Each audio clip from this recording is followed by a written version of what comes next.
Hi, I'm Dawn Damari, and this is another episode of the Teaspoon of Healing audio blog. And this one is about forgiveness and the new year. So, as 2021 ends, it's common to reflect on it, just like I do every year. And a lot of us do reflect on what went well and what could have been better. And it's a time to pause, accept, and let go.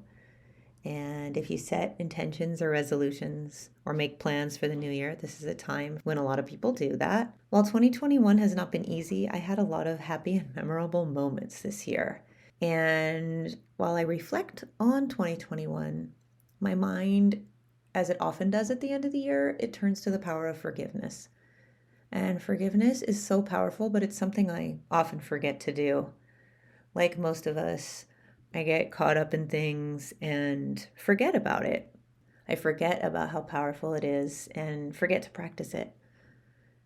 So I thought maybe by recording this blog and talking about it that I would remember to do this. So it's a really good way to close out the year. It helps us to let go. When you forgive people who've hurt you, whether they did it intentionally or unintentionally, it doesn't matter. When you forgive them, it frees you. It does not mean that you weren't hurt. It does not mean what happened was right. It does not mean that it should have happened. And it doesn't exonerate the other person. What it does is it just helps you let go. Forgiveness is about you, not the other person. Let it go and release it, and you will feel so free. It frees up so much in your life. And if you have to do it again and again, do it. I've had to do that, and I notice that every time I do it again, I feel much more at peace and I look forward rather than back. As the year closes, since we're often thinking about personal achievements or where we could have done better, this is a good time to forgive yourself.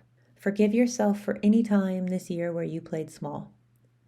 Forgive yourself for neglecting your own needs sometimes when you shouldn't have, and prioritized others when you should have been prioritizing yourself.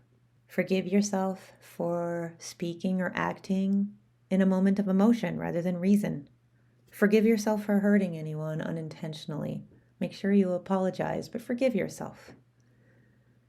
And since we are talking about New Year's resolutions, if you picked up any bad habits this year, like a lot of us have throughout the pandemic, whatever it is, forgive yourself. Just look forward. We can practice forgiveness all the time, but for some reason, at the end of the year, it's extremely powerful when you apply it to yourself because it can help you propel yourself into the new year to achieve new things, to change your habits, or to just simply be more at peace. Forgiveness releases you from guilt, and it reminds us to look forward, not back. Thank you for listening to this episode, and I hope you have a happy new year. Stay tuned because there will be regular episodes starting in January.